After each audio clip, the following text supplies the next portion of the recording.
Today we're combining two of my loves, tiny houses and Minecraft safe houses. I mean, just look at this thing. Alright, whenever I see a house like this in Minecraft, I can't help but envision the life that I would live in it. Out in the countryside, you know, have animals roaming around it, just birds tweeting in the air. It would just be a peaceful place where I could read books and enjoy the nature. And of course I wouldn't want anyone disturbing my peace and quiet, so anyone that did try to visit my house uninvited would be destroyed. Completely obliterated by my armoured defence systems. Hopefully in a horrible and painful way, but not too slow because I wouldn't want them screaming. That would also disturb my peace and quiet, and I wouldn't want that. So quick but painful and horrible. Let's get to work, shall we? Oh, and would you look at that? This is why I need a safe house, alright? Because already, unwelcome visitors. My state-of-the-art defences are not constructed just yet, but this shiny blue sword will do just fine. So as with all safe houses, we need to create a border wall around this thing, but I want to create a fairly intelligent one in that projectiles can actually move through it. Now I think I already have the first stage worked out, so you can see that this wall can bounce up and down, and if I time this dispenser perfectly, then as it's moving, that arrow should be able to travel through and hit anyone who's walking in this area here, or anything that is in this area here. That will become interesting in a little bit. So I've managed to make this work. Now the input isn't exactly in the most useful place, it's up here, whereas I'd probably like it to be underneath the ground. But with that being said, it does work quite well, and it's a very compact and very simple little system. So I say we roll with it, which means extending it all the way around the build. Now obviously this is probably the most expensive wall that has ever existed in the history of Minecraft ever. I mean, this is a lot of netherite. If someone wants to tell me how many ancient debris this would require down in the comment section, I would absolutely love to hear it. But the reason that I'm making use of these netherite blocks is because they are blast resistant, but they are also movable by pistons. Now that is a very unique property for a block in Minecraft. Something about these redstone contraptions is just so ridiculously satisfying, especially when they're all synced up. I mean, is that not the greatest? I think it might be the greatest. I'm gradually making my way around here. We have got half of the wall all in place. And for those of you who are doing the maths, each one of these walls is 19 blocks long and 6 blocks high. And there's 9 netherite ingots per block. And I think it's 4 netherite scraps per ingot. It's an awful lot. But regardless of how much it costs, I think we can all agree that it is a ridiculously cool looking border wall. I mean, just look at it. Why does this ridiculously cool looking block need to be one of the most expensive ones in the game?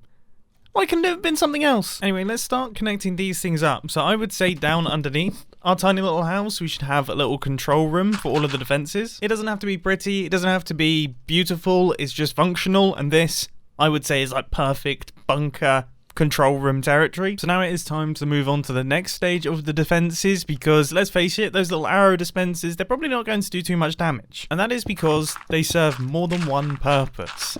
If I just make my way out here, place down a piece of obsidian and an end crystal, I'm hoping that this doesn't break anything on the inside of the wall. Oh my goodness, it did. Okay, let's try not to stress here. I imagine that's because it was on a corner. So let's just increase the number of netherite blocks even further. And we place in an end crystal and explode it. Good. Good, everything seems to be safe. Now the interesting thing about end crystals is that I can place them from underneath the ground. So if I cover up this block right here, I can still place in an end crystal and it pops up above the obsidian. And then our arrow dispensers can be the things that ignite the end crystal. And what's even more interesting is I'm in survival mode right now, I have no armor on, and yet this end crystal right here does 0 damage to me because I'm underneath it, whereas someone on the surface would get absolutely obliterated by this thing. So that makes this a very powerful weapon indeed. I do, however, have one concern, and that is the fact that the blast resistance of a block goes to 0 when it's being moved by pistons. And we have moving pistons here.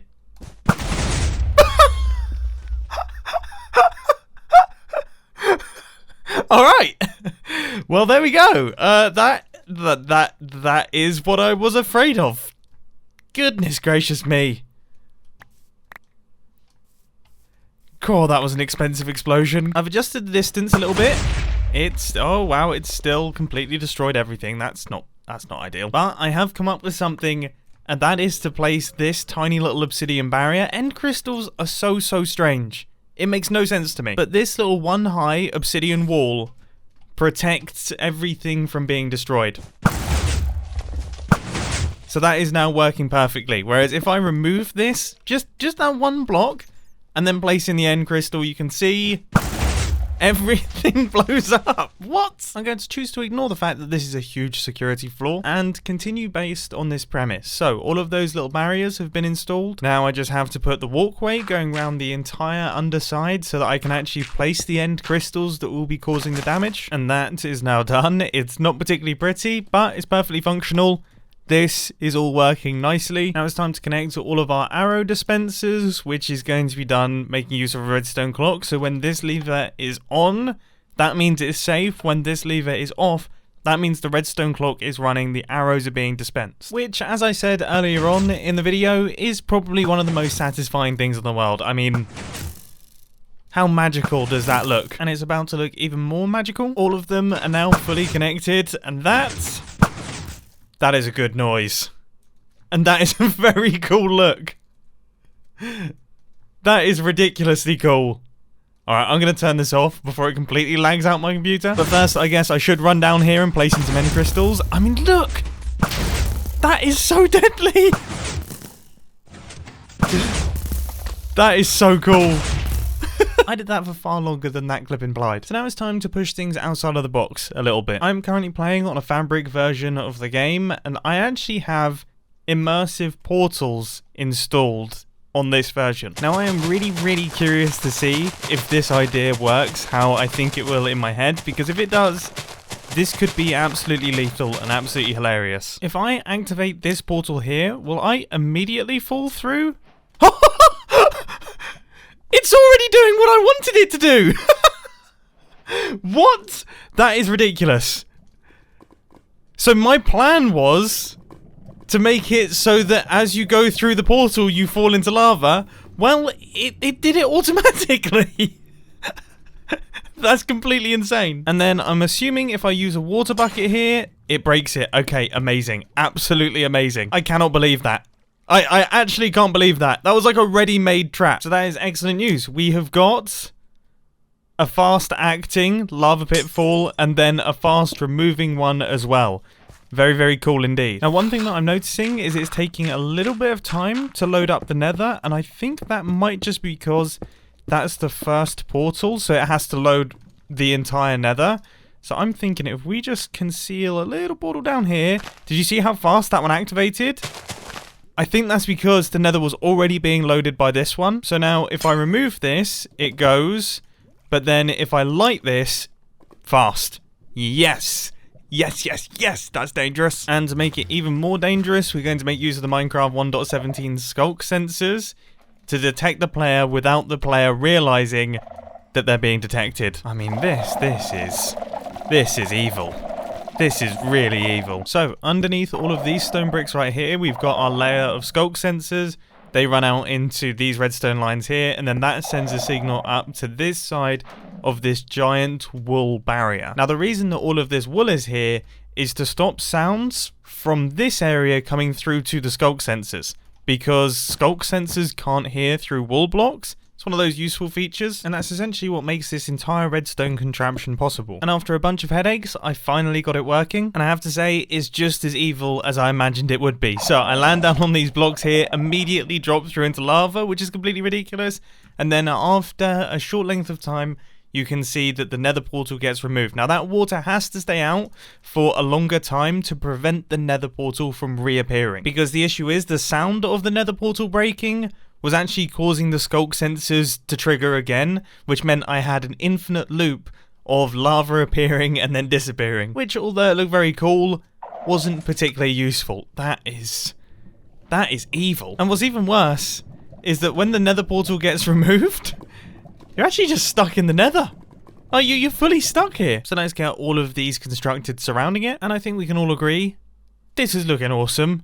Stretching the definition of tiny right now, definitely, but it's looking epic. And I've thought of an excellent defense for aerial attacks, and is making use of this same method once again, but we can do it over the entire top section here. So someone thinks they've outsmarted us, flown past all the defenses, then they will literally just drop through into a lava pit. So I just need to run a line of dispensers that have flint and steels on the inside of them, so that as soon as a player goes through this tripwire, it will immediately activate another portal. That is pretty cool. We've actually got one of the nether portals from one of these in it, which I suppose kind of is an issue, but there's not a whole lot I can do about it now that I'm thinking about it. So I'm just going to ignore it and focus on the removal of the nether portal, which I think I should be able to do automatically. So a player activates the tripwires like that, and then we get ourselves...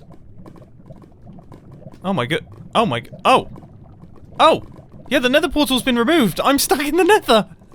So it automatically removed the nether portal and now I'm here. Let's see, did it completely flood all of the redstone? I'm a little bit concerned. It's not very often that I just get transported out of the world. No, that has actually worked. So look here, so look, I activate it.